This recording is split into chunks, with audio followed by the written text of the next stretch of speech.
یو ملګری پوښتنه دا کړې ده چې ماشوم ته څوک اذان کوي، اذان ورته په غوږ کې کوي، نو په حي علی الصلاة حي علی الفلاح کې دی به مخ ګرځي را ګرځي که نه؟ حي علی الفلاح کې ښي طرف، حي علی الصلاة کې چپ طرف، نو دې کې دا مخ ګرځول شته که نه؟ د دې متعلق زه به دا ووایم چې مخ ګرځول شته. دا د حي علی الصلاة او د حي علی الفلاح د آدابونه دي، د اذان د آدابونه دي. چې سړی حي علی الصلاة او حي علی الفلاح ته ورسېږي نو ښي طرف به مخ اړوي، چپ طرف ته به مخ اړوي. اگر که ماشوم ته اذان کوي، اگر که ابتدا کې د دې مقصود دا و چې خلکو ته غاږ ورسېږي، او دلته خو غاږ رسېدل مقصود نه دی، لیکن دا د آدابو د اذان نه دي.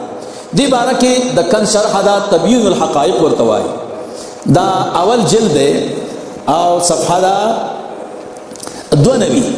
د دې تبیین الحقایق په دې حاشیه باندې عالم شرح کړی دا. دې کې وایي حتى قالوا في الذي يؤذن للمولود ينبغي أن يحول وجهه يمنة ويسرة عند هاتين الكلمتين كذا في المحيط. علماء دا لیکلي دي چې دا د اذان د آدابونه ده.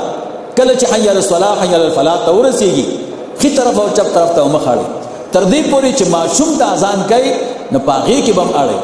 تبیین الحقایق اول جلد او صفحه دا 92.